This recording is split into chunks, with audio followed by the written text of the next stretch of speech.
देख रहे हैं NNC न्यूज।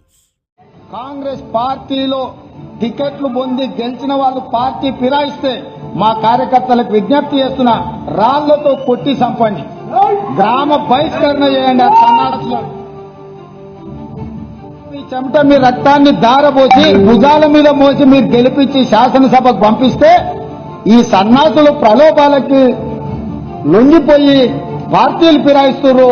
నేను కాంగ్రెస్ పార్టీ కార్యకర్తలకు ఒకటే విజ్ఞప్తి చేస్తున్నా, ఎవడైతే మన పార్టీ హస్తం గుర్తు మీద గెలుస్తాడో రాజీనామా చేయకుండా పార్టీ మారితే రాళ్లతో కొట్టండి, రాళ్లతో కొట్టి చంపండి. గ్రామాలలో అప్పుడప్పుడు చూస్తుంటాం, పిచ్చి కుక్కలు ఊర్లో స్వైర విహారం చేసి ప్రజల్ని తరిమి రాళ్లతో కొట్టేట్లయితే చంపుతారో, కాంగ్రెస్ పార్టీ బీ ఫామ్ మీద గెలిచి రాజీనామా చేయకుండా పార్టీ ఫిరాయించిన వాళ్ళను రాళ్లల్లో ఊర్లలోకి వస్తే రాళ్లతో కొట్టండి అని చెప్పి నేను కాంగ్రెస్ పార్టీ కార్యకర్తలకు విజ్ఞప్తి చేస్తున్నా. మరి ఇప్పుడు మనం ఆలోచించాలా? ఇప్పుడు రేవంత్ రెడ్డి చెప్పాలా ఎవరు పిచ్చి కుక్క, మరి ఎవలను రాళ్లతో కొట్టి చంపాలా?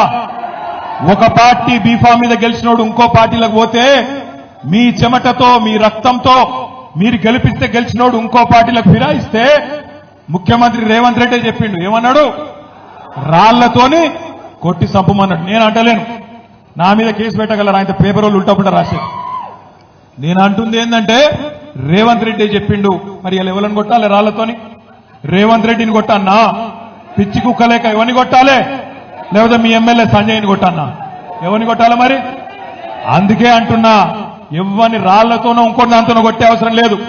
రేవంత్ రెడ్డి నువ్వు మొగోను అయితే నీకు దమ్ముంటే తీసుకున్న 6 ఎమ్మెల్యేలతో రాజీనామా చేపి ఓట్లతోని కొట్టి ఆ 6 కూడా శాశ్వతంగా రాజకీయ సమాధి చేసే బాధ్యత తెలంగాణ సమాజం తీసుకుంటుందనే మాట నేను విజ్ఞప్తి చేస్తున్నా. రేవంత్ రెడ్డి రెగ్యులర్ గా అంటుంటాడు, మొగోనివైతే ఇది చేయి, మొగోనివైతే అది చేయి. నేను అంటున్నా, రేవంత్ రెడ్డి మొగోనివైతే ఆ 6 రాజీనామా చేపి ఎలక్షన్లకు రా, జగిత్యాల ప్రజలు సమాధానం చెప్తారనే మాట నేను విజ్ఞప్తి చేస్తా ఉన్నా. ఇంకొక్క మాట, ఒక్క రేవంత్ రెడ్డి